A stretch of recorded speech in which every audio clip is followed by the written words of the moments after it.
I believe that since you are already in Dharamsala, you know about Tibetan history and why Tibetans are here, and there's a Tibetan exile government, why His Holiness is here and everything.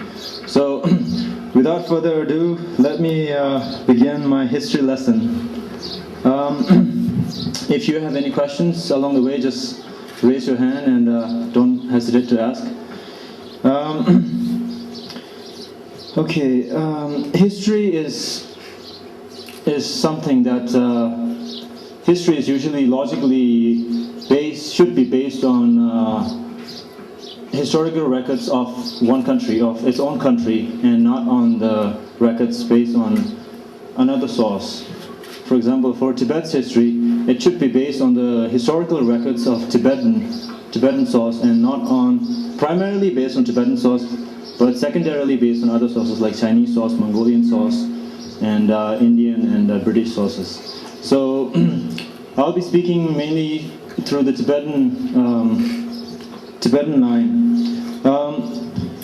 Tibetan history, Tibet as a country existed for more than 5,000 years, and we have a written record of more than 2,000 years. And I think the most prominent, as we come along the history line, the prominent line in the Tibetan history comes on the 7th century, when one of the most powerful kings in Tibet, Songtsen Gampo, unified all Tibet, and Tibetan became a very powerful kingdom that even occupied some of China, Mongolia, extended its reaches to Burma, India, Afghanistan, Pakistan, and all over. If you go to Ladakh, you see Tibetans. If you go to Sikkim, Arunachal Pradesh, everywhere, even in Afghanistan, you will see Tibetan influences. So during that time, Tibet was the largest, most powerful Central Asian country. So during that time, Tibetan identity that we know now came into existence. For example, Tibetan script that we use now was developed from Sanskrit from India. And Buddhism also came from India at that time. Before that, Tibet had a religion called Pön religion that some of the Tibetans even now practices. So on fact, Tibet is a country that's in area, in size, it's big as 2.5 million square kilometers. It's as 1/3 of China if you look at the political map of China. And the Tibetan people, as he was talking, have 6 million Tibetans. And religion, it's Buddhism, 6%, and then Muslim, even some Christians, and Tibetan's indigenous religion. So the contentious part of the Tibetan history is that whether Tibet is occupied by China or whether Tibet was an integral part of China, as China claims. So that is the issue of Tibet. But China claims that it's the integral part of China, but Tibetans, we believe that Tibet has been an independent country until 1949. So from the 7th century, if we come down, in the 13th century, Mongolian Empire came into existence, and Mongols' influence reached Tibet. And when they reached Tibet, Tibetans submitted to Mongol and became part of Mongolia. That was before Mongolian invaded China and became the Yuan dynasty that was based in Beijing. So when Mongolia fell, Tibet and both China and other countries got independence. From that time onwards, there was this relationship between Tibet and other countries. Mongolia and China, most of all, became something called priest and patron. Basically, Tibetans were very devout Buddhists, so Tibetan heads of states from then on were mostly religious figures, Tibetan Buddhist religious figures. So they would be ruling Tibet, and also they would become sort of a religious guidance, give religious guidance to Chinese emperors, other warlords, Mongolian warlords. So through that's the relationship between Tibet and other countries, mostly Mongolia and China. So from that time onwards, on the history line, in the 17th century, the Dalai Lama, current Dalai Lama is the 14th, the 5th Dalai Lama gained power over all Tibet, and he became the temporal and political leader, temporal and spiritual leader of Tibet. And from that time onward, Dalai Lama has been the leader of Tibet.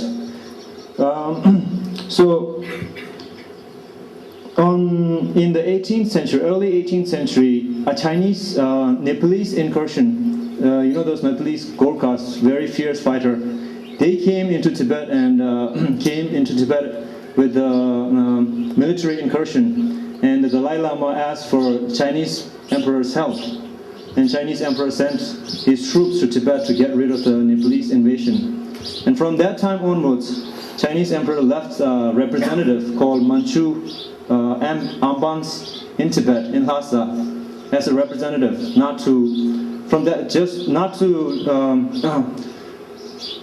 mistake with Tibet being incorporated into China. It was not. It was just a representative of the Chinese government. So Tibetans was ruling by its own independent entity. So Manchu came, and another sort of diplomatic relation Tibet had with other country was, of course, Manchu, Mongolia, and in early 20th century, 1904, it was not so much of a diplomatic relationship, but British India, thinking that Russia is thinking about invading Tibet or exercising its influence into Tibet from the north side. They thought that, so British India sent a military incursion into Tibet, and in 1904 they reached Lhasa and made an agreement with the Tibetan government, and as a result of that, a trade and diplomatic relationship came into existence. There was an office based in Lhasa by the British government, and in 1911 the Qing dynasty of China fell, and in 1912 the 13th Dalai Lama, who was ruling Tibet, expelled the Qing dynasty's Amban representative from Lhasa and proclaimed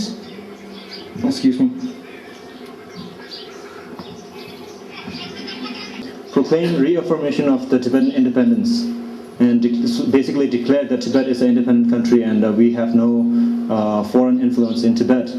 So from that time onwards until 1949, Tibet was basically a free country, and every international legal experts agree on this point, saying that Tibet as a country was independent on the merit that on the international stage, independence of a country is depending on whether there's a government system, a territory, military, or whether the government has ability to exercise foreign relations. So Tibet has all this. On top of that, Tibet has its own money, monetary notes that you will see at the Tibet Museum, and all that things were in Tibet.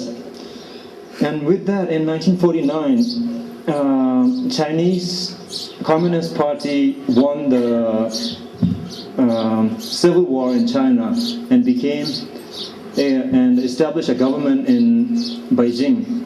As soon as they established a government in Beijing, Mao eyed towards Tibet, and he probably thought that, oh, this is a good one to invade Tibet, because we always had relationships and Tibet is a strategic place.